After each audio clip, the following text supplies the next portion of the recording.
Remote TV menghantam bahuku keras sekali.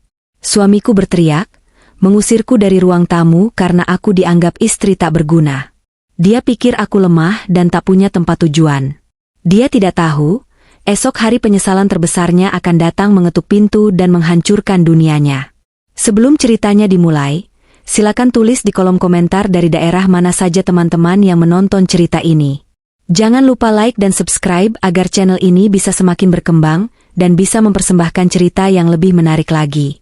Malam itu hujan turun rintik-rintik, seolah mengiringi langkah kakiku yang berat menapaki teras rumah. Jam di tanganku sudah menunjukkan pukul 9 malam. Tubuhku rasanya remuk redam. Seharian ini aku harus memimpin 3 rapat besar berturut-turut, menghadapi klien yang rewel, dan membereskan kekacauan data yang dibuat oleh divisi pemasaran. Namun, seperti biasa, aku menyembunyikan identitas asliku. Di kantor, orang-orang tahu aku adalah pemilik perusahaan, tetapi begitu aku melangkah keluar dari gedung pencakar langit itu, aku melepas mahkotaku. Aku pulang sebagai Maya, istri sederhana dari seorang laki-laki bernama Bima.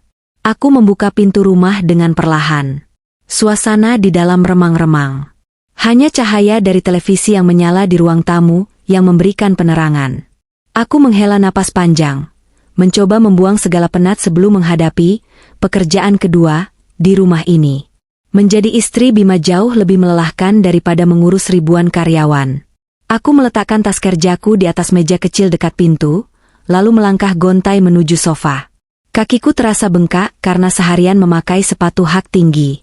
Aku duduk di ujung sofa, memijat pelipisku yang berdenyut.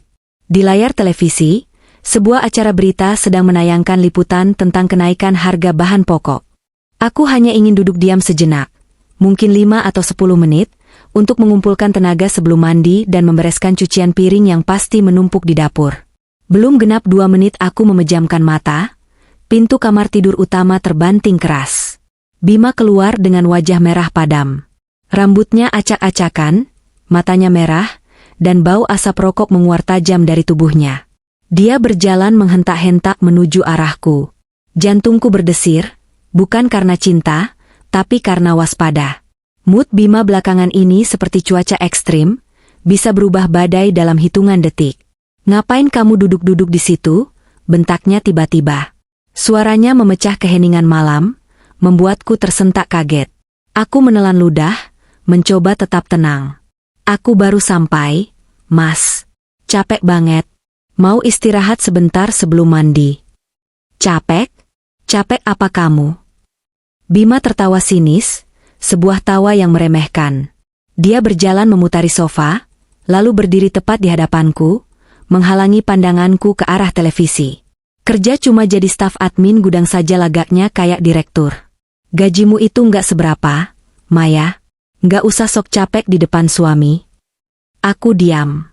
Kalau saja dia tahu bahwa gaji, admin gudang, yang kusebutkan padanya itu hanyalah sisa uang receh di dompetku, sementara penghasilan asliku bisa membeli harga diri seluruh keluarga besarnya, mungkin dia akan sujud di kakiku.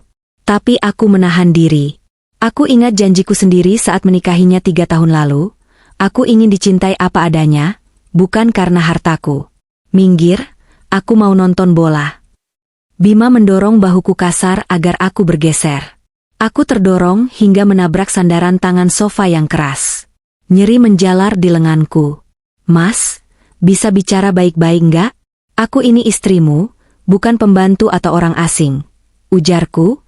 Nada suaraku mulai meninggi karena kesabaran yang menipis. Bima menatapku dengan mata melotot. Dia tidak suka dibantah. Baginya, dia adalah raja di istana kecil ini. Dia melihat remote TV yang tergeletak di meja di depanku. Dengan gerakan cepat, dia menyambar remote itu. Aku pikir dia akan mengganti saluran televisi. Ternyata aku salah. Plak! Benda keras berbahan plastik itu melayang dan menghantam bahu kananku dengan keras, lalu jatuh berkelotakan di lantai. Rasanya panas dan perih. Aku meringis, memegang bahuku yang pasti akan memar besok pagi. Aku menatapnya tak percaya. Selama ini dia sering membentak. Tapi ini pertama kalinya dia melakukan kekerasan fisik secara langsung. "Mas!" teriakku. "Apa?"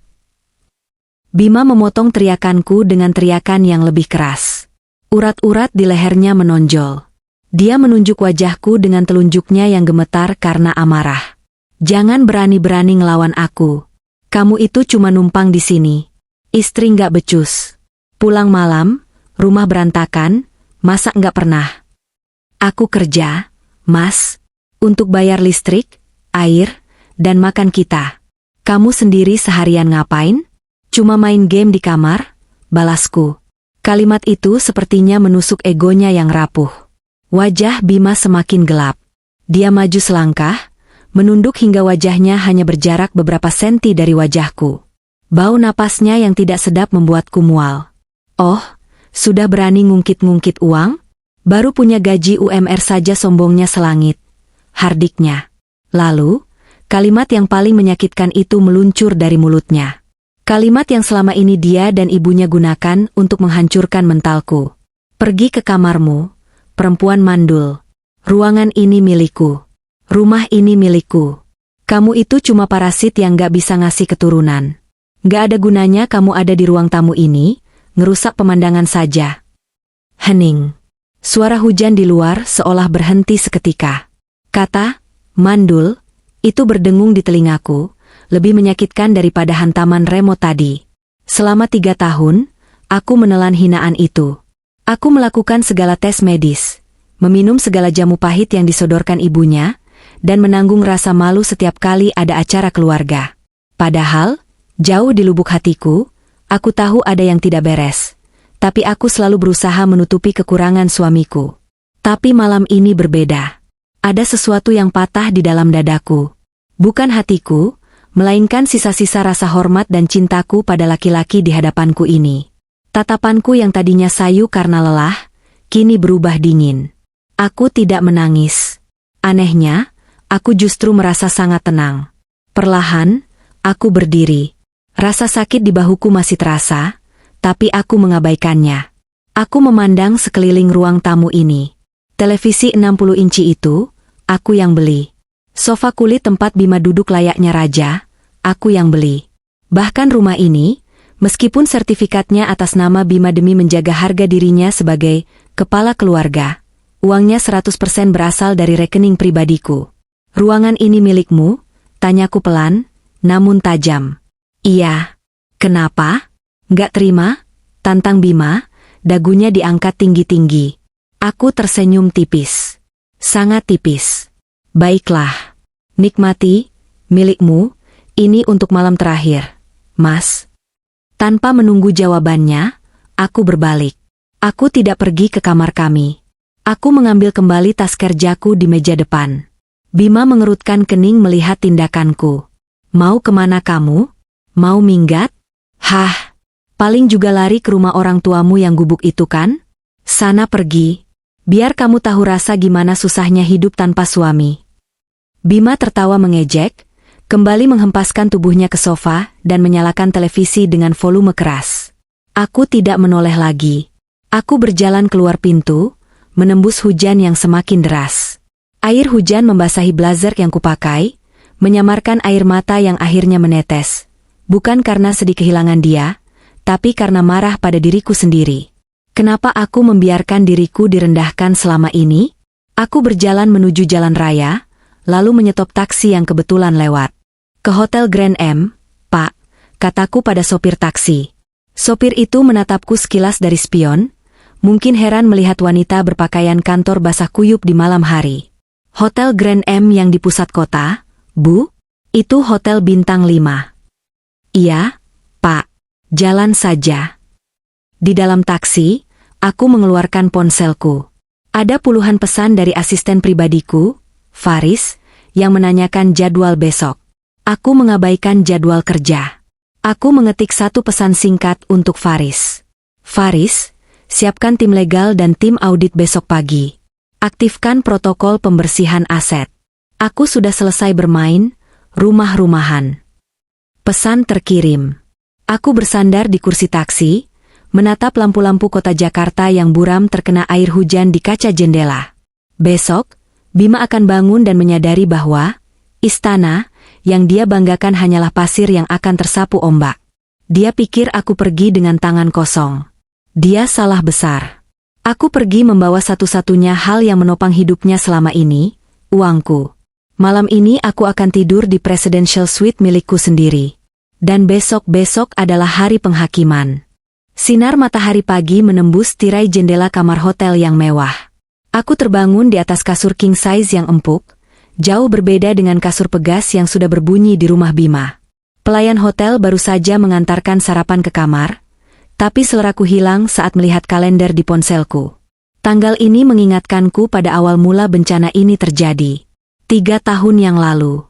Aku menarik napas panjang, membiarkan ingatanku melayang mundur, menggali kembali kepingan-kepingan kebohongan yang membawaku pada titik ini. Bagaimana bisa seorang Maya, wanita pebisnis yang ditakuti kompetitor, bisa tertipu oleh laki-laki seperti Bima? Jawabannya klise, karena cinta buta. Kami bertemu di sebuah pameran seni. Saat itu, aku datang bukan sebagai pemilik perusahaan, melainkan penikmat lukisan biasa. Aku sengaja berpakaian kasual, tanpa perhiasan mencolok, karena lelah didekati pria-pria yang hanya mengincar hartaku. Di sanalah Bima datang menghampiriku. Dia terlihat sopan, rapi, dan tutur katanya manis. Dia memperkenalkan diri sebagai perintis startup teknologi yang sedang berkembang. Saya sedang membangun mimpi, Mbak Maya. Memang belum besar, tapi saya punya visi untuk mengubah dunia digital Indonesia, katanya saat itu dengan mata berbinar. Aku terpesona. Di mataku saat itu, Bima adalah sosok pekerja keras yang ambisius. Persis seperti mendiang ayahku. Kami mulai berkencan. Bima selalu tampil sederhana, katanya dia sedang berhemat untuk modal usaha. Aku sangat menghargai itu. Aku pun memutuskan untuk menyembunyikan identitas asliku. Aku bilang padanya bahwa aku bekerja sebagai staf administrasi di sebuah gudang logistik. Aku ingin dia mencintaiku sebagai Maya yang biasa, bukan Maya sang konglomerat. 6 bulan pacaran, dia melamarku. Sederhana, tanpa cincin berlian, hanya janji manis. Aku akan membahagiakanmu, Maya. Kita mulai dari nol ya. Kamu mau kan mendampingi aku sampai sukses? Aku mengangguk mantap. Aku bahkan menggunakan uang pribadiku, yang kusebut sebagai tabungan warisan nenek, untuk membeli rumah yang kami tempati sekarang. Aku membiarkan sertifikat itu atas nama Bima, agar dia merasa dihargai sebagai pemimpin rumah tangga. Itu adalah kesalahan pertamaku, memberikan kekuasaan pada orang yang tidak tahu cara memimpin. 1 bulan setelah menikah, topengnya mulai retak. Dek, investor batalin kontrak. Aku butuh dana talangan buat gaji karyawan, keluhnya suatu malam. Tanpa curiga, aku memberikan sebagian tabunganku. Pakai saja, Mas. Nanti kalau usahamu sudah jalan, diganti ya. Hal itu terjadi berulang kali. Kebutuhan modal, biaya server, biaya lisensi, alasannya selalu terdengar masuk akal bagi orang awam, tapi sebenarnya janggal bagiku yang pebisnis. Namun, karena cinta, aku menepis logika itu. Sampai suatu hari, aku menemukan fakta yang menohok. Aku pulang kerja lebih awal karena sakit kepala. Saat membuka pintu, aku mendengar suara tawa Bima dari ruang tengah. Dia sedang menelepon seseorang. Tenang aja, bro. Istriku gampang dikibulin. Dia baru transfer lagi tadi pagi. Aman, nanti malam kita gas main slot lagi. Hutangku yang kemarin lunasin pakai ini dulu. Tubuhku membeku di balik pintu. Main slot? Jadi uang, modal usaha, yang kuberikan selama ini habis di meja judi online? Bukan hanya itu, kebohongan soal pekerjaannya pun terkuak perlahan. Dia tidak punya kantor. Dia tidak punya karyawan. Startup, yang dia banggakan hanyalah imajinasi. Setiap pagi dia pamit ke kantor dengan pakaian rapi, ternyata dia hanya nongkrong di warkop, main game online, atau tidur di rumah temannya sampai sore. Saat aku mencoba mengonfrontasinya malam itu, dia justru membalikkan keadaan. Dia marah besar, membanting piring, dan memainkan kartu korban. Kamu nggak percaya sama suami? Aku ini stres mikirin bisnis, butuh hiburan. Wajar kalau aku main game dikit. Kamu sebagai istri harusnya dukung, bukan malah curigaan. Dan bodohnya aku, Aku memaafkannya. Aku berpikir mungkin dia memang sedang stres. Aku memberinya kesempatan kedua, ketiga, hingga tak terhitung lagi. Tapi penderitaan sesungguhnya datang dari arah lain. Ibunya Bima, Bu Widya. Bu Widya adalah tipe mertua yang menganggap anak laki-lakinya adalah dewa dan menantunya adalah pelayan. Sejak tahu aku hanya staf gudang, sikapnya sangat merendahkan. Setiap kali datang ke rumah, matanya seperti pemindai yang mencari kesalahan. Lantai kok kotor? Kamu nggak nyapu. Masakanmu hambar, pantesan Bima kurus. Kamu itu jangan boros. Kasihan Bima kerja keras banting tulang buat kamu. Ironis sekali, padahal akulah yang banting tulang, membiayai semuanya, termasuk membelikan obat-obatan mahal untuk penyakit gula Bu Widya, yang tentu saja diklaim Bima sebagai uang hasil keringatnya. Puncaknya adalah masalah keturunan. Sudah 2 tahun menikah, aku belum hamil. Bu Widya mulai menyebarkan gosip di arisan keluarga. Si Maya itu mandul kayaknya. Kasihan Bima, dia kan anak tunggal laki-laki, butuh penerus. Dapat istri malah kering kerontang begitu rahimnya. Setiap acara keluarga besar menjadi neraka bagiku. Tatapan sepupu-sepupu Bima yang mengejek, bisik-bisik tetangga, semua menyudutkanku. Bima? Dia tidak pernah membelaku. Dia justru ikut menikmati narasi itu. Mengapa? Karena dengan menimpakan kesalahan padaku, dia bisa menutupi kekurangannya sendiri. Jika aku yang rusak, maka dia tetap terlihat sempurna. Kamu periksa sana ke dokter. Suruh Bima waktu itu. Ayo kita periksa berdua, Mas. Dokter bilang suami istri harus diperiksa dua-duanya. Ajakku. Ngapain aku? Aku sehat. Kamu tuh yang bermasalah. Haidmu aja kadang gak lancar. Udah sana, jangan bikin malu aku terus. Akhirnya aku pergi ke dokter kandungan sendirian. Aku menjalani serangkaian tes yang menyakitkan dan memalukan. Dan hasilnya, aku subur. Rahimku sehat. Dokter mengatakan tidak ada masalah medis padaku. Masalahnya kemungkinan besar ada pada suami. Saat aku membawa hasil tes itu pulang dan menunjukkannya pada Bima, reaksinya di luar dugaan. Dia merobek kertas hasil lab itu di depan mataku. Dokternya goblok. Jangan percaya sama dokter itu. Dia cuma mau nipu duit kita. Pokoknya kamu yang mandul. Titik. Malam itu aku sadar, aku tidak sedang berhadapan dengan masalah medis. Aku berhadapan dengan ego laki-laki yang rapuh dan narsistik. Dia tahu, jauh di dalam hatinya dia tahu ada yang salah dengan dirinya. Tapi dia lebih memilih menghancurkan mental istrinya daripada mengakui kelemahannya. Sejak saat itu, label perempuan mandul melekat padaku seperti tato di jidat. Bima menggunakannya sebagai senjata setiap kali kami bertengkar. Bu Widya menggunakannya sebagai alasan untuk meminta Bima menikah lagi. Dan aku diam, memupuk rasa sakit itu menjadi bom waktu. Kembali ke masa kini, aku menatap pantulan wajahku di cermin kamar hotel. Wajahku sembab, tapi mataku menyala. Flashback menyakitkan itu justru menguatkan tekadku. Cukup sudah air mata. Cukup sudah menjadi istri yang berbakti pada suami durhaka. Ponselku bergetar. Sebuah notifikasi dari aplikasi bank masuk. Transaksi ditolak. Kartu kredit tambahan, Bima, mencoba melakukan transaksi sebesar 15 juta rupiah di toko elektronik Jaya. Bibirku menyunggingkan senyum miring. Rupanya, pagi-pagi begini Bima sudah mau belanja barang mewah lagi. Mungkin dia ingin membeli TV baru yang lebih besar sebagai perayaan kepergianku, atau mungkin dia ingin membelikan hadiah untuk selingkuhannya? Ah, ya. Aku belum menceritakan soal Sinta, bukan? Wanita ular yang menjadi kepingan terakhir dari puzzle kehancuran rumah tangga kami. Maaf, Mas, gumamku pada layar ponsel. Kartu kredit, ajaib, itu sudah tidak bertuan lagi. Aku meraih gagang telepon hotel dan menekan nomor 1. Halo, tolong sambungkan saya dengan concierge. Saya butuh mobil siap dalam 30 menit.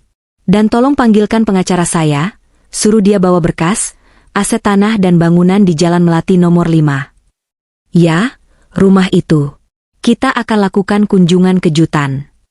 Duduk di tepi ranjang hotel yang mewah ini, aku membiarkan pikiranku melayang mundur lagi.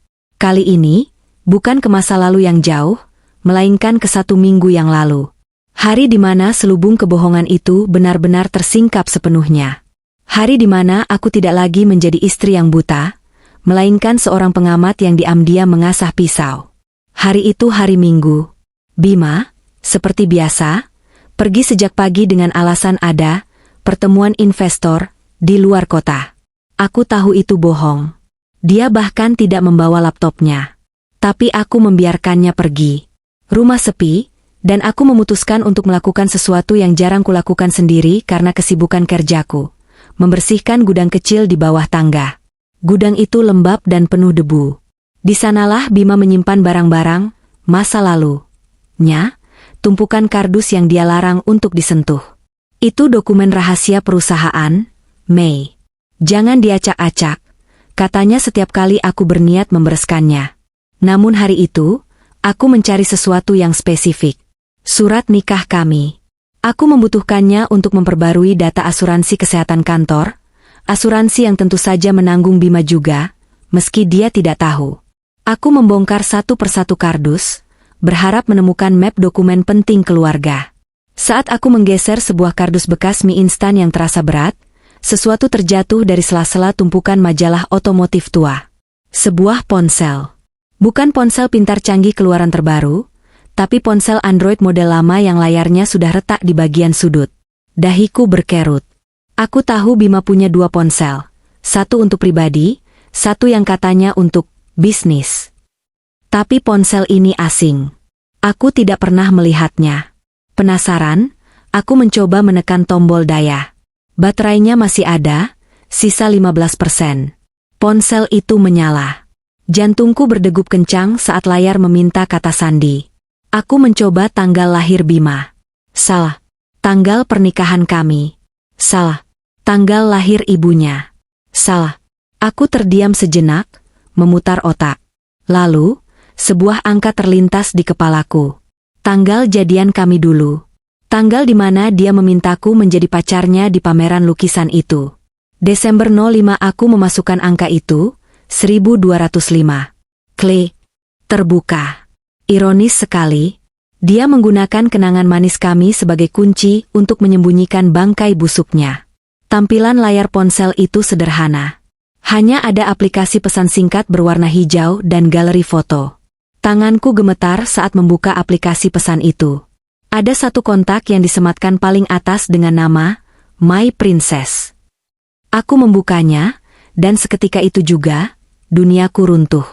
Pesan terakhir dikirim pagi ini, pukul 7, tepat sebelum Bima berangkat. Bima, OTW ya sayang. Si sapi perah udah aman di rumah. Hari ini kita bebas. Balasan, asyik. Jangan lupa transferan buat cicilan mobilku ya, Beb. Udah ditagih leasing nih. Bima, beres. Tunggu dia gajian tanggal 25. Nanti aku sikat ATM-nya pas dia tidur. Air mataku menetes tanpa suara. Sapi perah. Jadi itu panggilannya untukku? Istri yang dia nikahi, yang melayaninya, yang membiayai hidupnya, dia sebut sapi perah? Aku menggulir layar ke atas, membaca riwayat percakapan mereka selama berbulan-bulan. Nama wanita itu Sinta. Dari foto profilnya, aku mengenalinya samar-samar. Dia adalah mantan pacar Bima saat SMA, wanita yang dulu katanya matre, dan meninggalkannya. Ternyata mereka sudah berhubungan kembali sejak 6 bulan setelah pernikahan kami. Obrolan mereka sungguh menjijikkan. Mereka menertawakan masakanku, menghina penampilanku yang sederhana di rumah, dan merencanakan liburan menggunakan uangku. Istrimu itu bego banget ya, Beb. Masa dia nggak curiga kamu nggak pernah ngantor? Tulis Sinta. Dia itu bucin, yang asal aku manis dikit, dia langsung luluh. Lagian dia nggak punya siapa-siapa selain aku. Jadi gampang dikontrol, balas Bima. Rasa mual menyerang perutku. Aku ingin melempar ponsel itu ke dinding, tapi aku menahan diri. Tidak, jangan emosi dulu. Aku butuh bukti. Dengan tangan gemetar, aku memotret semua percakapan itu menggunakan ponsel pribadiku. Aku merekam layar, menggulir semua bukti perselingkuhan itu. Tapi kejutan di gudang itu belum berakhir. Di bawah tumpukan majalah tempat ponsel itu bersembunyi, aku menemukan sebuah amplop coklat besar berlogo Klinik Sehat Utama. Tanggalnya setahun yang lalu. Aku ingat klinik ini. Ini tempat aku melakukan tes kesuburan sendirian, karena Bima menolak diperiksa. Tapi kenapa ada amplop lain? Bukankah hasilnya sudah keluar dan menyatakan aku sehat? Perlahan, aku membuka amplop itu. Isinya sebuah lembar hasil laboratorium. Nama pasien, Bima Anggara. Jenis pemeriksaan, analisa sperma. Mataku membelalak. Ternyata diam-diam Bima melakukan tes itu. Tanpa sepengetahuanku, aku membaca baris demi baris angka medis yang tertera di sana. Meski aku bukan dokter, kesimpulannya tertulis jelas dengan huruf tebal di bagian bawah, azoospermia. Kondisi di mana tidak ditemukan sel sperma sama sekali dalam cairan mani. 0. Nihil. Tubuhku lemas. Aku merosot duduk di lantai gudang yang dingin. Jadi, dia tahu? Selama setahun ini, dia tahu bahwa dialah penyebab kami belum memiliki keturunan? Dia tahu bahwa dia yang mandul? Potongan-potongan ingatan berputar di kepalaku seperti film horor. Wajah Bu Widya yang mencibirku di acara lebaran. Teriakan Bima yang menyebutku, perempuan mandul, setiap kali kami bertengkar. Hinaannya, caci makinya, rasa percaya dirinya yang selangit saat menyuruhku minum jamu-jamu pahit itu. Semuanya adalah sandiwara. Dia memproyeksikan kekurangannya padaku. Dia menghancurkan harga diriku, membuatku merasa cacat dan tak berharga sebagai wanita, hanya untuk menutupi aibnya sendiri. Jah, ini bukan sekadar selingkuh, ini adalah penyiksaan mental yang terencana. Dia membiarkan ibunya menghinaku habis-habisan sementara dia diam saja memegang hasil lab ini. Amarah mulai mendidih di dadaku, menggantikan rasa sedih. Tapi aku belum selesai. Masih di dalam kardus yang sama, aku menemukan satu map lagi. Map berwarna merah. Di dalamnya ada salinan sertifikat hak milik, SHM, rumah ini. Tunggu, sertifikat asli kan ada di lemari besi di kamar tidur? Kenapa ada salinan di sini? Dan kenapa ada stempel basah dari sebuah koperasi simpan pinjam, Dana Cepat? Aku membaca dokumen yang menyertai sertifikat itu. Surat perjanjian utang piutang. Peminjam, Bima Anggara. Jaminan, sertifikat rumah nomor XXX. Nilai pinjaman, 500 juta rupiah. 500 juta rupiah? Untuk apa uang sebanyak itu? Judi online? Foya-foya dengan Sinta? Tapi yang membuat darahku mendidih bukan nominalnya, melainkan tanda tangan di kolom penyetuju pasangan. Di sana tertera tanda tangan atas nama Maya.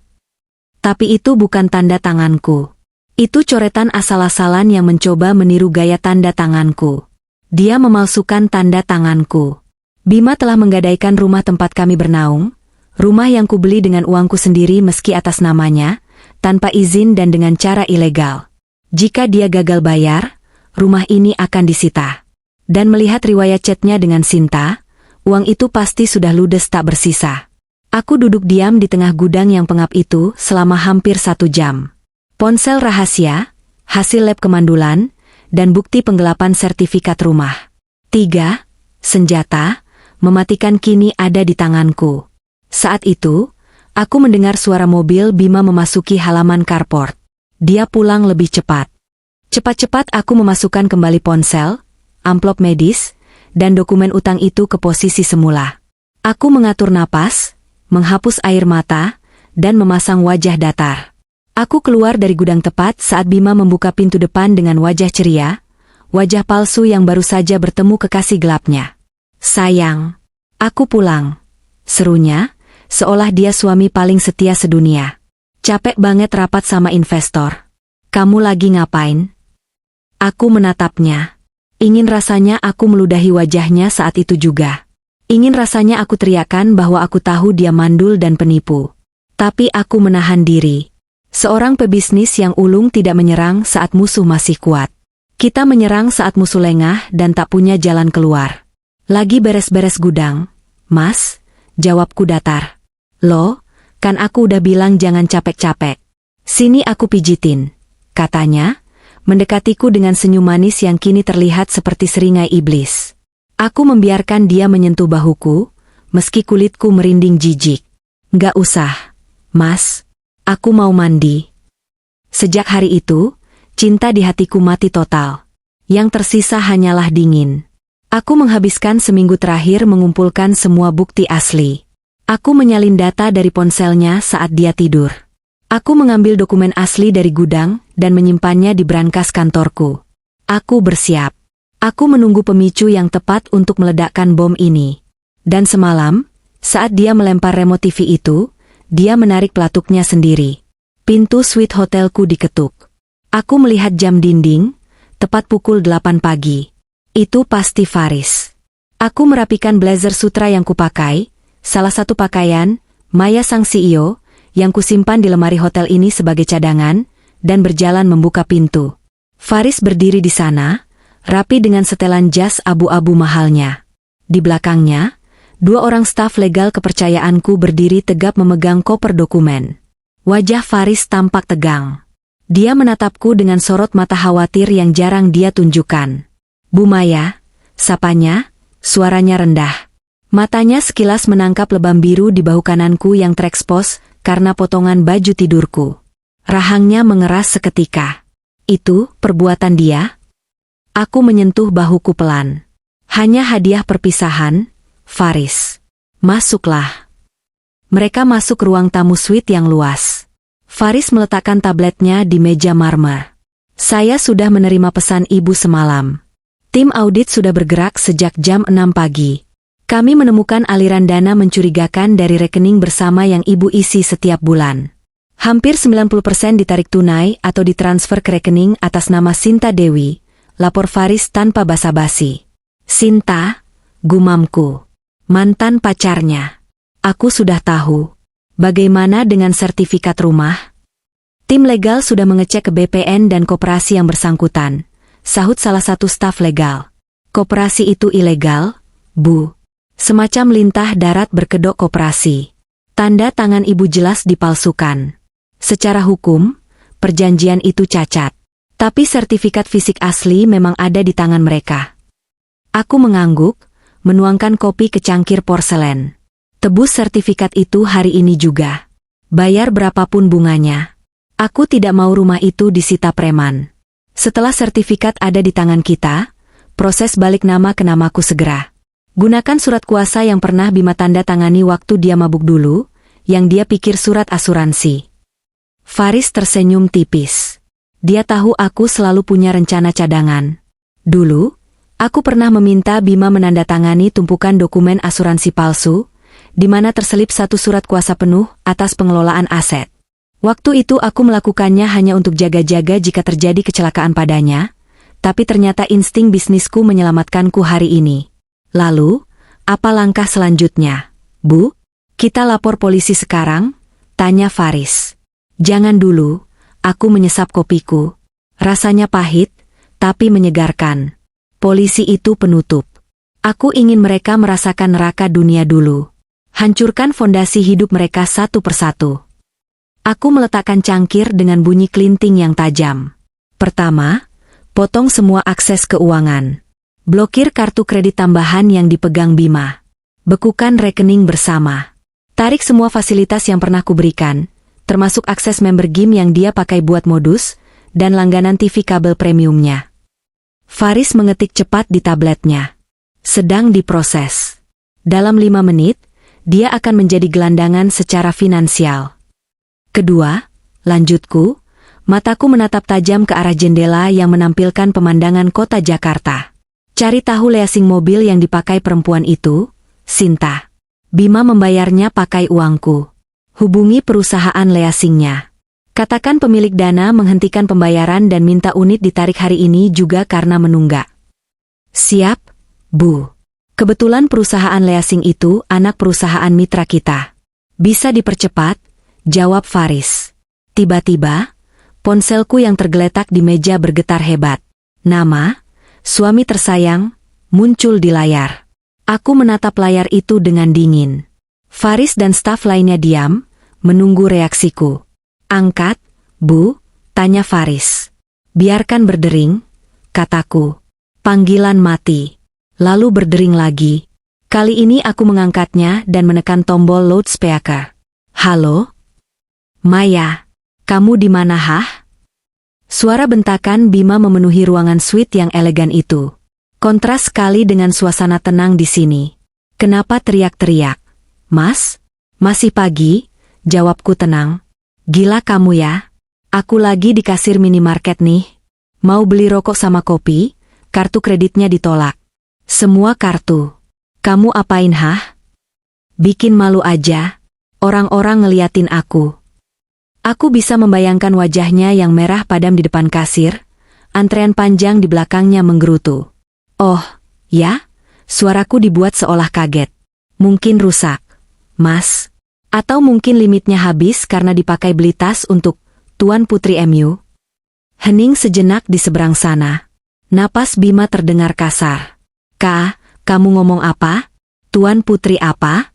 Jangan ngelantur kamu. Cepetan transfer ke rekeningku sekarang 5 juta. Aku butuh pegangan. Transfer? Aku tertawa kecil. Maaf, Mas. Token bannya rusak. Lagi pula, kan kamu, raja, di rumah itu. Masa raja minta uang sama perempuan mandul yang gak berguna ini?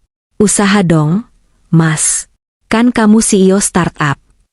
Maya, jangan main-main ya. Kalau kamu nggak transfer sekarang, kamu mau apa? Potongku tajam. Mau lempar remote lagi? Atau mau pukul aku? Sayangnya aku nggak di sana, Mas. Dan mulai detik ini, 1 rupiah pun uangku tidak akan pernah mampir ke dompetmu lagi. Nikmati kopimu, oh maaf, kamu kan nggak bisa bayar kopi. Klik. Aku mematikan sambungan telepon. Rasanya luar biasa. Ada kepuasan aneh melihat dia panik karena hal sepele seperti rokok dan kopi. Itu baru permulaan. Faris, panggilku. Ya, Bu. Siapkan mobil. Kita ke salon dulu. Aku mau potong rambut, cerambat, dan manicure. Aku ingin tampil sempurna saat aku mengusir mereka nanti sore. Faris mengangguk hormat. Mobil sudah siap di lobi, Bu. Satu lagi. Aku menambahkan sebelum beranjak. Suruh orangmu mengawasi rumah. Pastikan Sinta datang ke sana. Aku ingin mereka berdua ada di sana saat pertunjukan dimulai. Aku ingin melihat wajah pelakor itu saat tahu, sugar daddy-nya ternyata miskin papa. Informan saya bilang, Sinta baru saja parkir di depan rumah ibu 10 menit yang lalu. Sepertinya dia datang untuk menagih janji belanja yang gagal karena kartu diblokir. Kata Faris sambil menunjukkan foto dari CCTV yang diam-diam dia pasang di seberang rumahku, atas perintahku sebulan lalu yang baru kuaktifkan. Di layar tablet, terlihat Sinta turun dari mobil merahnya dengan wajah cemberut, menggedor pagar rumah. Bima keluar dengan kaos oblong, terlihat bingung dan panik. Sempurna. Tikus-tikus sudah berkumpul di satu lubang. Aku berdiri, meraih tas Hermisku yang selama ini kusembunyikan di safe deposit box hotel. Maya yang lusuh, yang memakai daster sobek dan diam saat dimaki, sudah mati. Ayo, Faris. Waktunya kita pulang. Aku ingin mengambil kembali apa yang menjadi milikku. Langkahku ringan saat meninggalkan kamar hotel. Bayangan wajah Bima yang memohon-mohon nanti sore sudah menari-nari di pelupuk mataku. Mereka pikir mereka predator yang memangsa domba. Mereka tidak sadar, mereka baru saja membangunkan naga yang sedang tidur. Hari ini, perempuan mandul, ini akan menunjukkan siapa sebenarnya yang mandul akan harga diri. Jarum jam di dinding suite hotelku menunjuk angka 1 siang. Matahari Jakarta sedang terik-teriknya, memanggang aspal dan beton kota metropolitan ini tanpa ampun.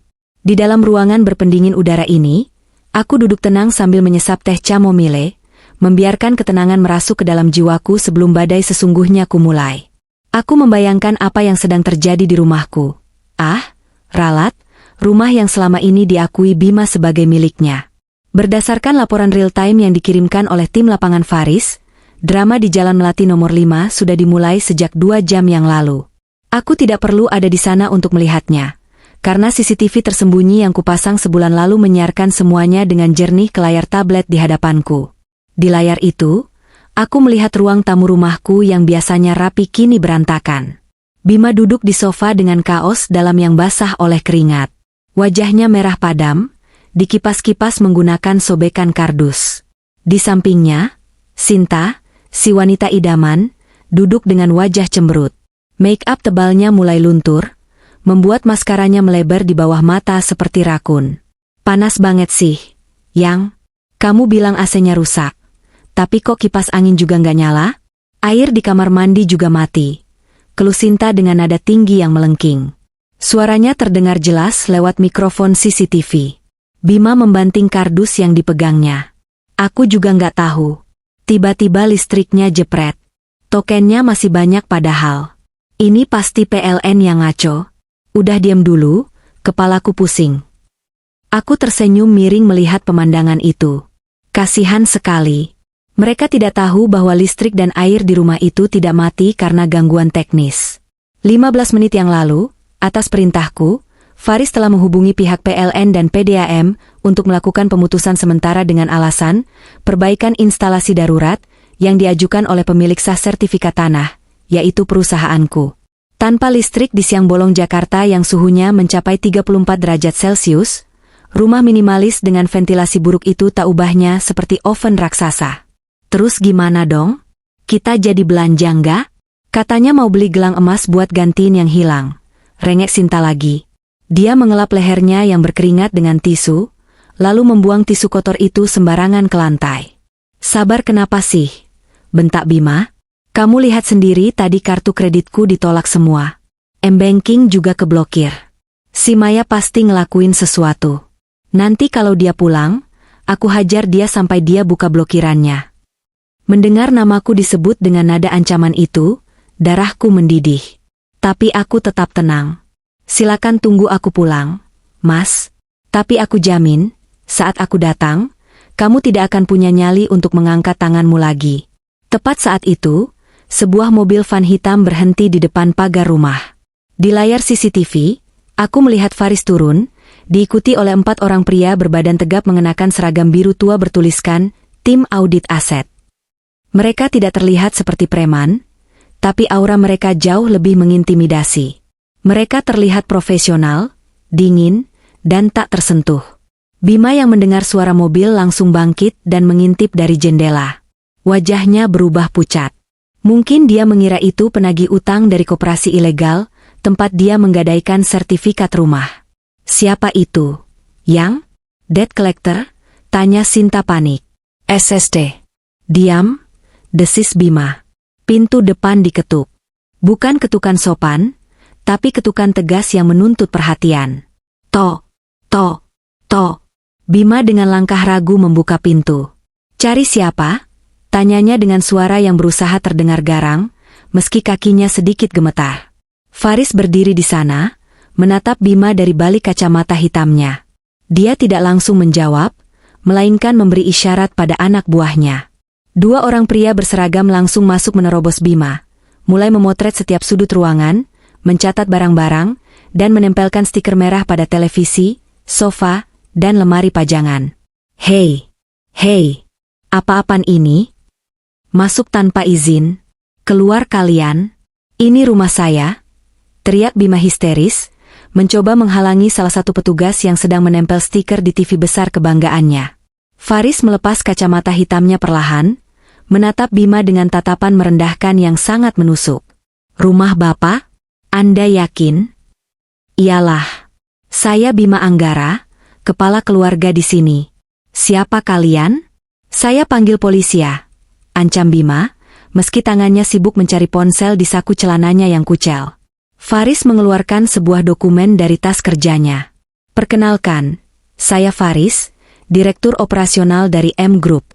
Kami datang untuk melakukan inventarisasi aset perusahaan yang dilaporkan telah disalahgunakan oleh pihak yang tidak berwenang. Bima melongo.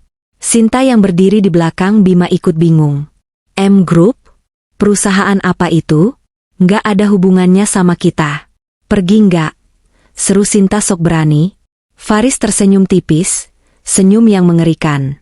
M Group adalah holding company yang memiliki hak penuh atas properti di Jalan Melati nomor 5 ini, beserta seluruh isinya. Berdasarkan data kami, penghuni bernama Maya, yang merupakan karyawan sekaligus pemilik aset ini, telah meninggalkan tempat ini. Jadi, status Anda berdua di sini adalah penumpang gelap ilegal. Maya? Bima tertawa sumbang, tawa orang yang sedang menyangkal kenyataan. Maya itu istri saya. Dia cuma admin gudang. Gajinya UMR. Mana mungkin dia punya perusahaan? Kalian pasti salah alamat atau ditipu orang gila itu. Admin gudang? Faris tertawa kecil, lalu menoleh pada salah satu anak buahnya. Pak Bima ini lucu sekali. Dia tinggal seatap selama 3 tahun dengan Ibu Maya, tapi tidak tahu siapa istrinya. Faris melangkah maju, memaksa Bima mundur hingga terpojok ke dinding. Bau parfum mahal Faris bertabrakan dengan bau keringat Bima. Dengar baik-baik, Pak Bima. Maya yang Anda sebut admin gudang itu adalah CEO dan pemilik tunggal M Group. Gudang tempat dia bekerja? Itu salah satu dari 50 gudang logistik miliknya yang tersebar di seluruh Indonesia. Dan rumah ini? Faris mengetuk dinding ruang tamu, dibeli tunai oleh Ibu Maya 3 tahun lalu menggunakan dana pribadi perusahaan, meski diatasnamakan Anda sebagai bentuk penghormatan suami istri. Tapi karena Anda telah melanggar kontrak pernikahan, aset ini kembali ke pemilik aslinya. Wajah Bima berubah menjadi seputih kertas. Mulutnya ternganga, tapi tidak ada suara yang keluar. Matanya bergerak liar mencari kebohongan di wajah Faris, tapi dia hanya menemukan kebenaran yang dingin. Sinta memekik. Maksud lo apa? Jadi si Maya itu, kaya raya? Bohong. Tampilannya kampungan gitu. Kaya tidak perlu berisik, Mbak. Jawab Faris tenang tanpa menoleh pada Sinta, seolah wanita itu tidak layak diajak bicara. Yang berisik biasanya tong kosong. Kalian bohong. Teriak Bima tiba-tiba, urat lehernya menonjol. Ini pasti akal-akalan Maya buat nakut-nakutin aku supaya aku nggak cerain dia. Bilang sama dia, aku nggak takut. Aku tetap raja di rumah ini. Faris menghela napas panjang, seolah menghadapi anak kecil yang tantrum. Baiklah kalau Bapak tidak percaya. Silakan nikmati waktu Anda yang tinggal sedikit. Tim saya akan mulai mengangkut barang-barang yang dibeli menggunakan uang perusahaan 15 menit lagi. Termasuk sofa yang sedang diduduki wanita itu. Sinta melompat berdiri dari sofa, seolah-olah sofa itu baru saja menyengat pantatnya. Beb, ini beneran gak sih? Jangan bilang kamu selama ini numpang hidup sama istrimu. Bima menatap Sinta dengan pandangan nanar. Ego laki-lakinya sedang dihancurkan berkeping-keping di depan selingkuhannya sendiri. Diam kamu. Jangan percaya sama mereka. Kekacauan mental mulai terjadi. Bima yang tadinya merasa di atas angin karena mengira aku hanyalah istri lemah yang lari dari rumah, kini dihadapkan pada realita bahwa dialah yang sebenarnya kecil. Rasa takut mulai merayapi matanya. Dia mulai sadar bahwa dia tidak punya kendali apa-apa. Listrik mati, air mati, kartu diblokir, dan sekarang sekelompok orang asing mengklaim rumahnya. Kalian gak berhak angkut barang-barang ini. Ini harta Gonogini, seru Bima putus asa. Harta Gonogini? Faris mengangkat alis. Harta Gonogini itu untuk aset yang didapat bersama selama pernikahan. Pertanyaannya, Pak Bima, selama 3 tahun ini, berapa rupiah yang Bapak sumbangkan untuk membeli barang-barang ini? 0 besar. Kan? Kami punya bukti audit forensik keuangan keluarga Anda. Bahkan celana dalam yang Bapak pakai sekarang, dibeli pakai kartu kredit tambahan dari Ibu Maya. Kata-kata itu bagaikan tamparan keras yang tak terlihat. Wajah Bima merah pada menahan malu. Petugas audit di belakang Faris terkekeh pelan. Sinta menatap celana Bima dengan tatapan jijik. Situasi berbalik 180 derajat. Sang raja di rumah itu kini ditelanjangi aibnya di depan umum. Di dalam kamar hotel, aku menutup cangkir tehku. Sudah cukup pemanasan psikologisnya. Mental Bima sudah terguncang. Dia sudah bingung, malu, dan ketakutan. Fondasi keangkuhannya sudah retak. Sekarang saatnya aku datang untuk menghancurkannya sampai rata dengan tanah. Waktunya check out, gumamku pada diri sendiri. Aku mengambil tas tanganku, berjalan keluar kamar dengan langkah tegap. Tidak ada lagi Maya yang membungkuk. Hari ini, Ratu kembali ke istananya untuk membuang sampah. Perjalanan dari hotel menuju rumah hanya memakan waktu 20 menit, namun rasanya seperti perjalanan lintas waktu. Aku meninggalkan Maya yang lama di masa lalu, dan membawa Maya yang baru menuju masa depan. Mobil sedan mewah berwarna hitam mengkilap yang membawaku meluncur mulus membelah jalanan perumahan yang sempit. Saat mobilku berbelok masuk ke jalan depan rumah, aku melihat kerumunan kecil sudah terbentuk. Tetangga-tetangga yang penasaran dengan keberadaan mobil van hitam dan keributan di rumahku mulai berkumpul. Ada Bu RT yang sedang berbisik-bisik dengan tetangga sebelah, dan beberapa ibu-ibu kompleks yang memang hobi menggosip. Ini bagus. Semakin banyak saksi, semakin hancur reputasi Bima. Penghakiman sosial kadang lebih kejam daripada hukum pidana. Sopir pribadiku, Pak Joko, turun dan membukakan pintu untukku. Begitu kakiku menapak aspal, suasana mendadak hening.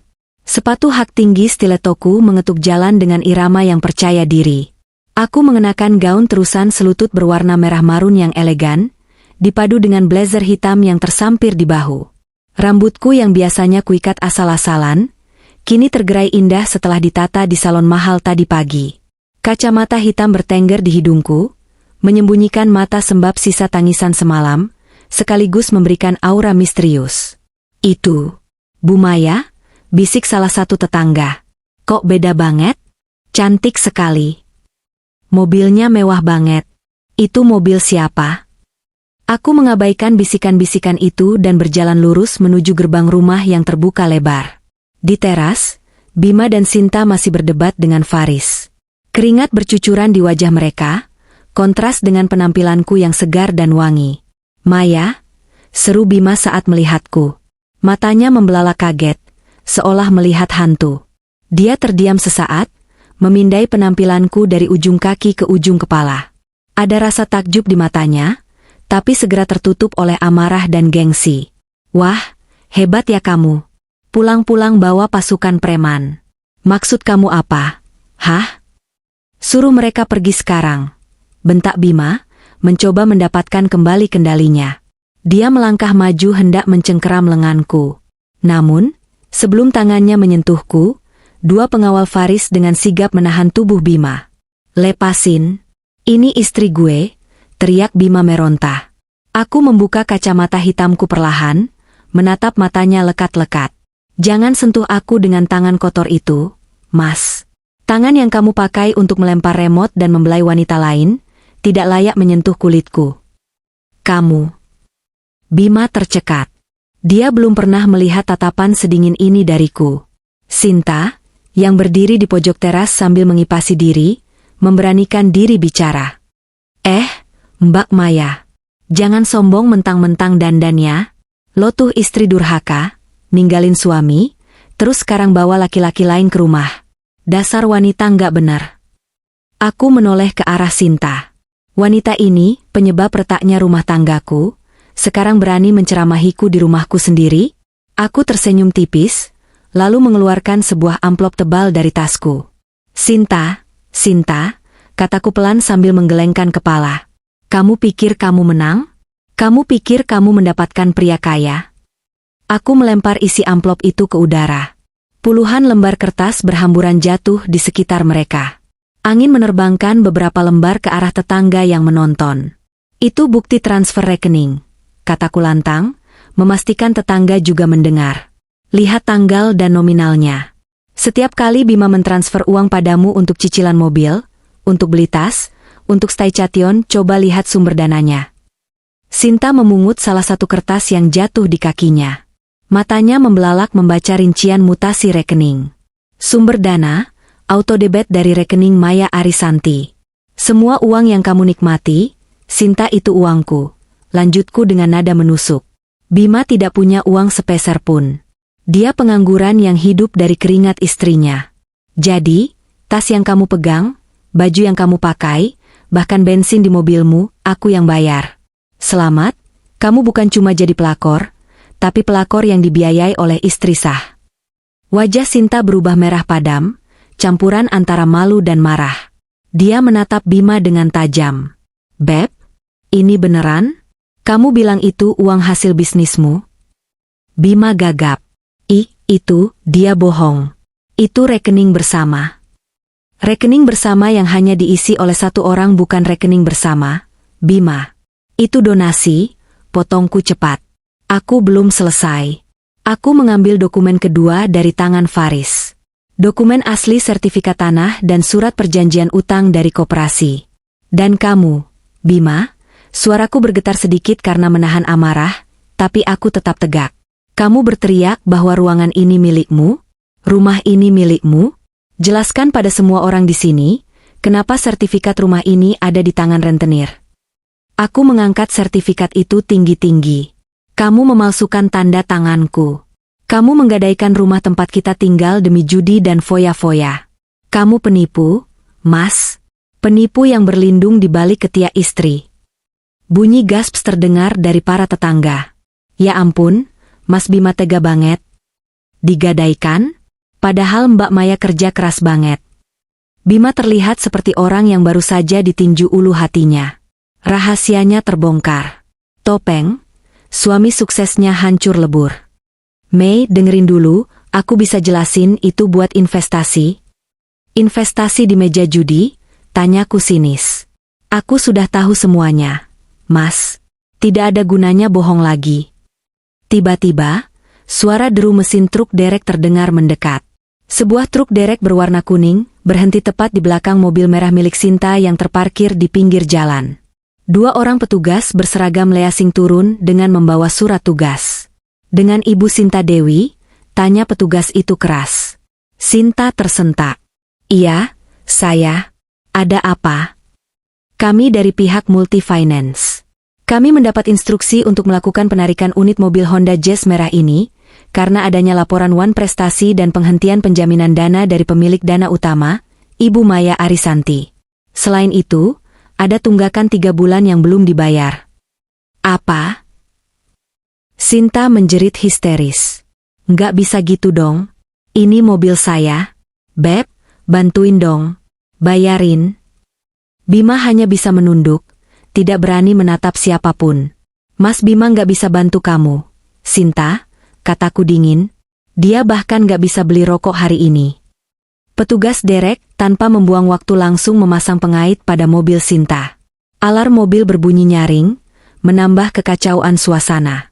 Sinta menangis histeris, mencoba menahan petugas tapi didorong mundur.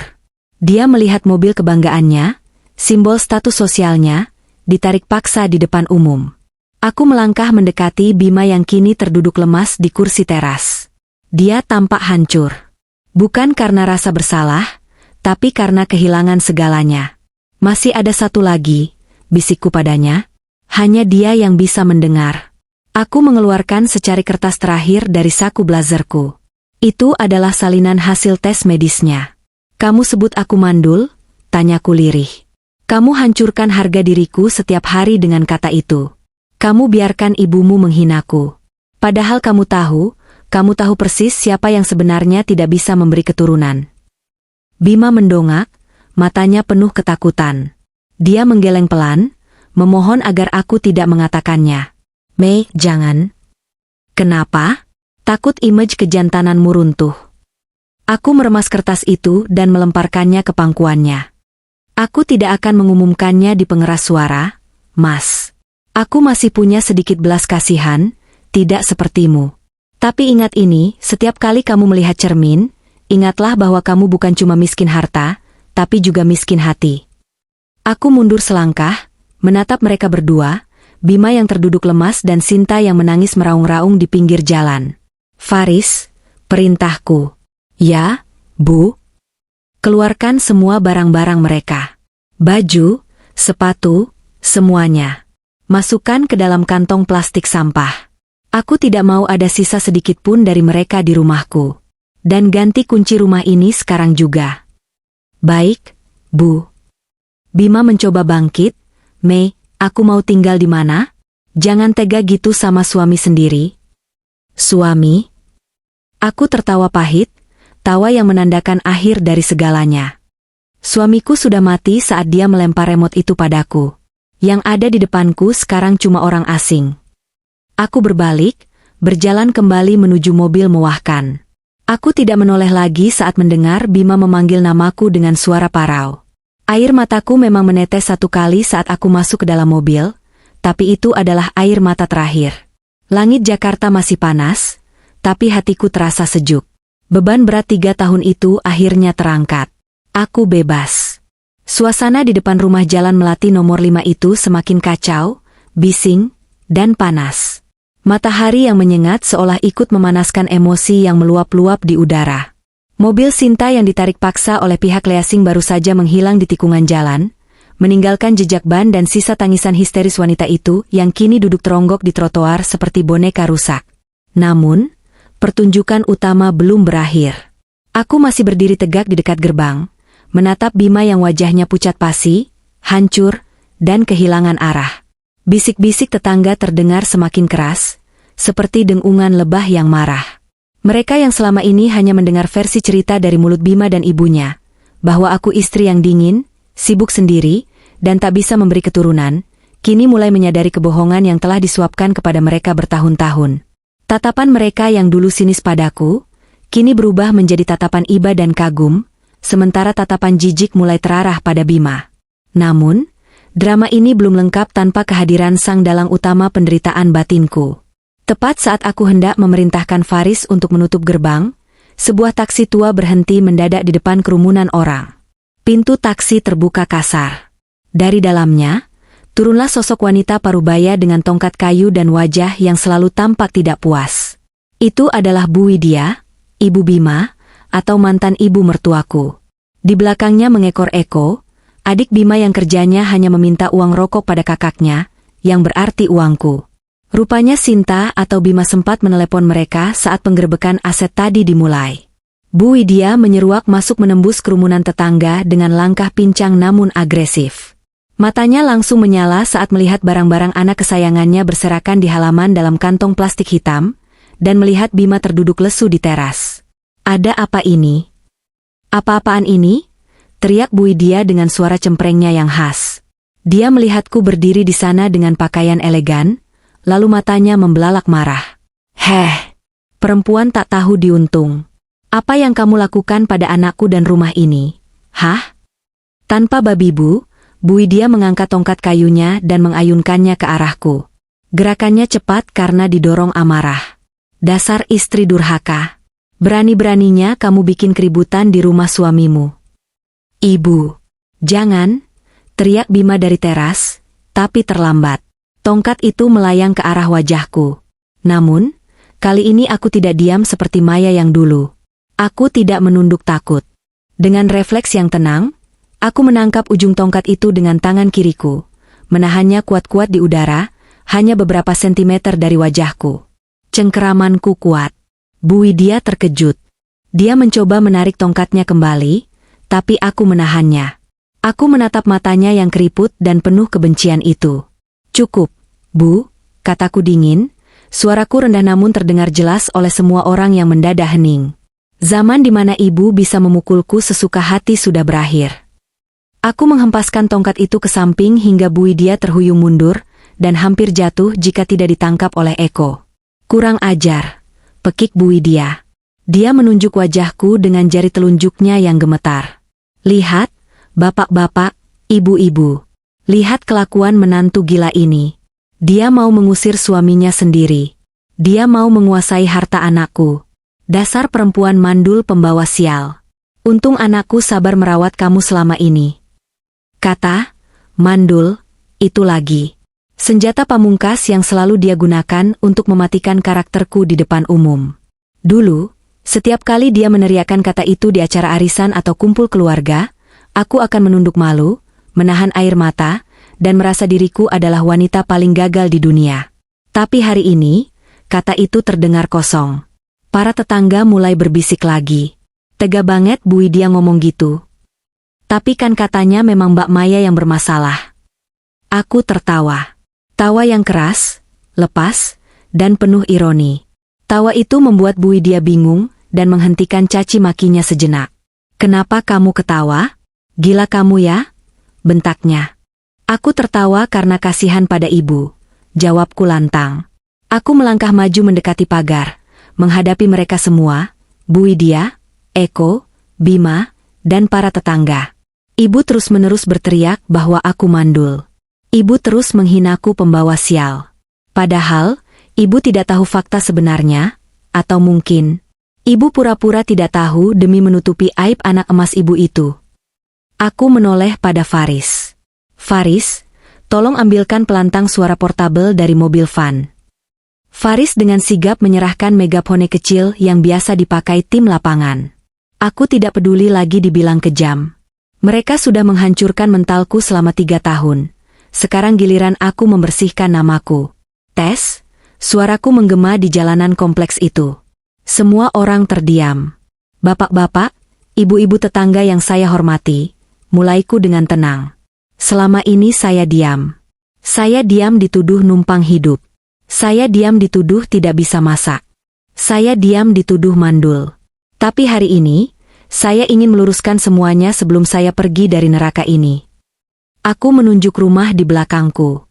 Rumah ini, tanah ini, dan semua perabotan di dalamnya, dibeli 100% menggunakan uang saya. Bima, suami yang kalian kira sukses itu, adalah pengangguran yang selama 3 tahun ini hidup dari gaji saya. Dia menipu saya dengan mengaku punya bisnis startup, padahal uang yang saya berikan dipakai untuk judi dan selingkuh. Suara gasp kaget terdengar serempak. Bu Widya wajahnya memerah. Bohong. Anakku pengusaha. Dan soal keturunan, suaraku memberat. Aku menatap lurus ke mata Bu Widya. Bu, berhentilah menyebutku mandul. Karena faktanya, berdasarkan hasil tes medis dari klinik sehat utama setahun yang lalu anak ibu, Bima Anggara, lah yang divonis azoospermia. Dia yang mandul total. Dia menyembunyikan hasil tes itu dan membiarkan ibu menghinaku setiap hari supaya dia tetap terlihat gagah. Hening. Keheningan yang mencekam. Bu Widya mematung. Mulutnya ternganga, matanya beralih cepat dari aku ke Bima. Eko di sampingnya melongo bodoh. Bim. Suara Bu Widya bergetar. Bima, apa benar itu? Kamu bohong sama ibu. Bima di teras sana menutupi wajahnya dengan kedua tangan, menangis tergugu. Reaksi tubuhnya adalah jawaban yang paling jujur. Dia tidak membantah. Dia hancur. Bu Widya lemas. Kakinya tak kuat menopang tubuhnya, hingga dia merosot duduk di aspal. Kebanggaan terbesarnya, anak laki-laki yang dia puja, ternyata membohonginya dan memiliki kekurangan yang selama ini dia tuduhkan pada orang lain. Nah, kataku, mematikan megafone dan menyerahkannya kembali pada Faris. Sekarang semuanya sudah jelas. Tidak ada lagi utang penjelasan dariku. Tepat saat itu, suara sirine mobil polisi meraung-raung memasuki kompleks perumahan. Lampu rotator biru memantul di dinding-dinding rumah, menambah ketegangan suasana. 2 mobil patroli berhenti tepat di depan mobilku. 4 orang polisi turun. Faris melangkah maju menyambut mereka. Selamat siang, Pak. Saya Faris, kuasa hukum Ibu Maya. Ini terlapor yang kami maksud.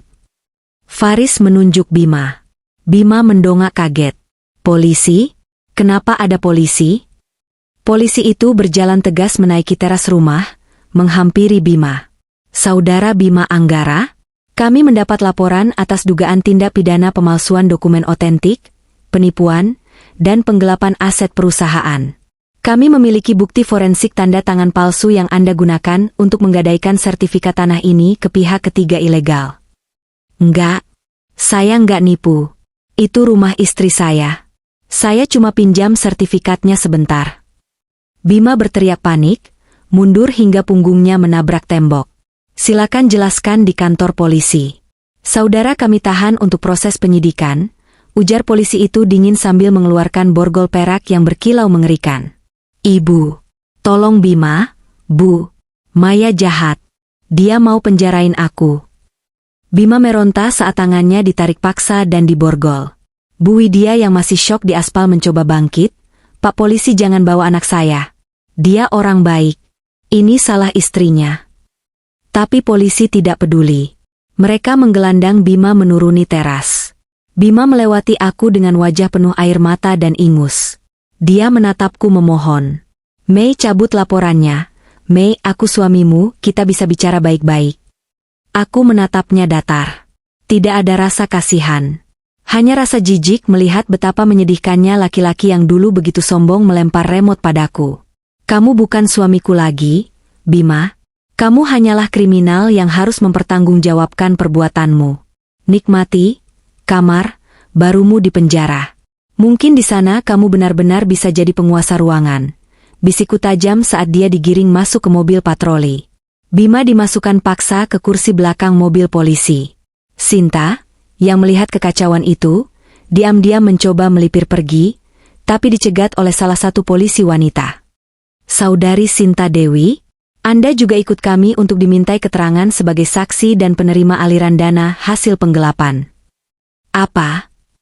Saya nggak tahu apa-apa. Saya cuma pacarnya. Jerit Sinta saat digiring masuk ke mobil patroli kedua. Mobil-mobil polisi itu pun berlalu, membawa serta parasit-parasit yang selama ini menggerogoti hidupku.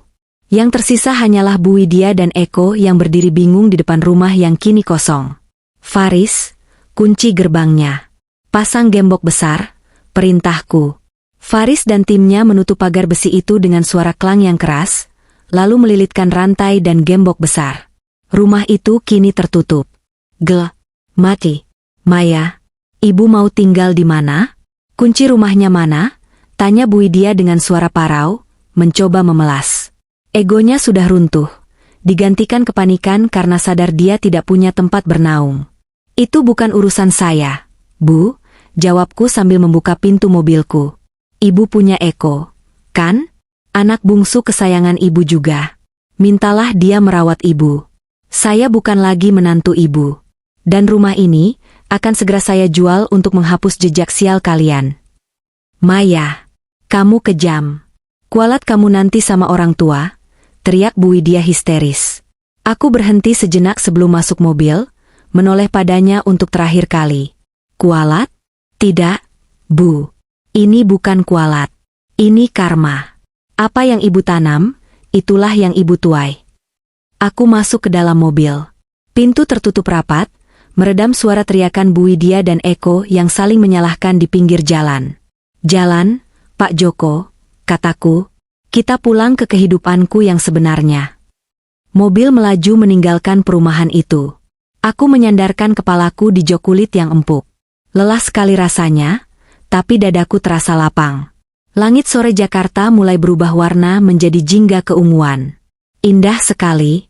Untuk pertama kalinya dalam 3 tahun, aku bisa melihat keindahan itu tanpa bayang-bayang ketakutan. Aku bebas.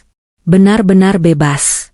Aroma kopi segar dan roti panggang memenuhi udara pagi di penthouseku yang terletak di lantai 40 sebuah apartemen mewah di Jakarta Selatan. Sinar matahari pagi yang lembut masuk melalui dinding kaca raksasa, menyinari ruang keluarga yang luas dan dipenuhi mainan anak-anak berwarna-warni. Aku duduk di karpet bulu yang lembut, tertawa lepas melihat tingkah 2 balita kembar yang sedang berebut mainan robot. Mereka adalah Arka dan Arya, putra kembarku yang kini berusia 10 bulan. Mereka tumbuh sehat, gembul, dan sangat aktif. Tawa mereka adalah musik terindah yang pernah kudengar, jauh lebih merdu daripada alunan musik klasik manapun. Hati-hati, jagoan.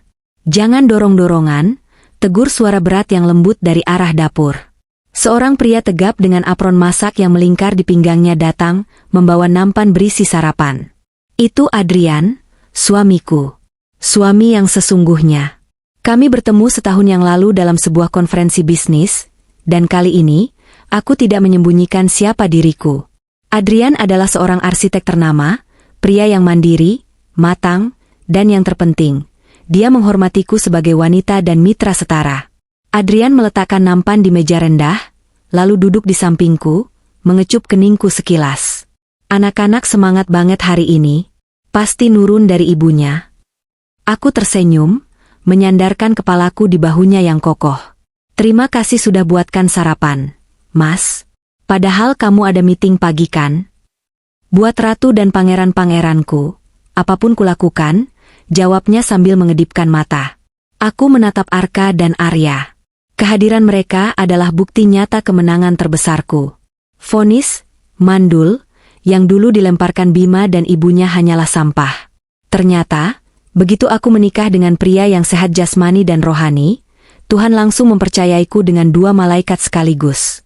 Aku tidak perlu minum jamu pahit, tidak perlu stres. Semuanya berjalan alami karena aku berada di lingkungan yang penuh cinta, bukan penuh racun. Hidupku berubah drastis dalam 2 tahun ini. Perusahaanku, M Group, semakin meroket. Setelah membuang benalu dalam hidupku, energiku terfokus sepenuhnya untuk berkarya. Aku bahkan baru saja menerima penghargaan sebagai Women Entrepreneur of the Year. Wajahku terpampang di majalah bisnis bulan ini. Namun, di balik kebahagiaan ini, aku kadang masih teringat pada masa lalu. Bukan karena rindu, tapi sebagai pengingat agar aku tidak pernah jatuh ke lubang yang sama. Kabar tentang mereka sesekali sampai ke telingaku lewat Faris. Bima divonis 1,5 tahun penjara. Karena tidak sanggup membayar ganti rugi dan denda, masa tahanannya diperberat. Dia baru bebas 2 bulan yang lalu. Sinta? Dia lolos dari penjara karena licin, tapi reputasinya hancur. Dia dipecat dari kantornya, di blacklist oleh komunitas sosialita karena ketahuan memakai barang palsu dan menjadi simpanan suami orang. Mobilnya ditarik, dan dia kini terlilit hutang pinjaman online untuk menutupi gaya hidupnya. Bu Widya lebih menyedihkan lagi. Setelah diusir dari rumah itu, dia terpaksa tinggal menumpang di rumah kontrakan petak milik Eko. Tapi karena Eko juga pengangguran malas seperti kakaknya, mereka berdua hidup dalam pertengkaran abadi, saling menyalahkan atas kemiskinan mereka. Penyakit gula Bu Widya makin parah karena stres dan tidak ada lagi yang membiayai obat-obat patennya. Siang itu, setelah menidurkan si kembar dan menyerahkan pengawasan pada Nani, aku pergi makan siang dengan Adrian di sebuah restoran seafood di kawasan Pelabuhan Lama. Adrian ingin menunjukkan lokasi proyek barunya di sana. Restoran itu ramai dan agak terbuka, menghadap ke laut. Saat kami sedang menikmati kepiting saus Padang, mataku menangkap sosok yang tak asing di bagian belakang restoran, dekat area pencucian piring yang kotor. Seorang pria kurus, dengan rambut yang mulai memutih dan kulit yang terbakar matahari, sedang mengangkat tumpukan piring kotor yang berat. Dia mengenakan seragam lusuh yang kebesaran, sepatu boots karet yang kotor, dan wajah itu terlihat 10 tahun lebih tua dari usianya. Itu Bima. Jantungku tidak berdebar kencang. Tidak ada rasa takut atau marah. Hanya rasa asing. Bima yang dulu selalu tampil klimis, wangi, dan sok bos, kini berakhir menjadi kuli piring di restoran pinggir laut. Karma itu nyata, dan dia bekerja dengan cara yang sangat presisi. Tanpa sengaja, saat Bima berbalik membawa ember sisa makanan, pandangan kami bertemu. Waktu seolah berhenti beberapa detik. Bima terpaku. Dia melihatku duduk di meja VIP, mengenakan gaun sutra, terlihat cantik dan bercahaya, sedang tertawa bahagia di samping pria yang jauh lebih tampan dan gagah darinya. Dia melihat tangan Adrian yang menggenggam tanganku mesra di atas meja. Mata Bima berkaca-kaca. Ada rasa malu yang luar biasa di sana. Dia buru-buru menunduk, menyembunyikan wajahnya dengan topi kumalnya, lalu bergegas lari ke belakang dapur, seolah tak sanggup melihat kenyataan bahwa dia telah membuang berlian demi segenggam kerikil. Kenapa? Sayang? Lihat siapa? Tanya Adrian, menyadari perubahan arah pandangku. Aku menoleh pada suamiku, tersenyum tulus. Bukan siapa-siapa, Mas. Hanya seseorang dari masa lalu yang mengingatkanku betapa beruntungnya aku memilikimu sekarang. Adrian tersenyum dan mengelus tanganku. Aku yang beruntung memilikimu, Maya. Kami melanjutkan makan siang kami dengan tawa dan obrolan tentang masa depan. Di luar sana, ombak laut menghantam karang, menghapus jejak-jejak di pasir. Begitu juga aku. Aku telah menghapus jejak air mata dan penderitaan itu. Kisah perempuan mandul itu sudah tamat.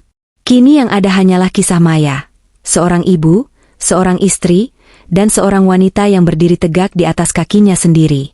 Dan itu adalah akhir yang paling bahagia yang bisa kutulis untuk diriku sendiri.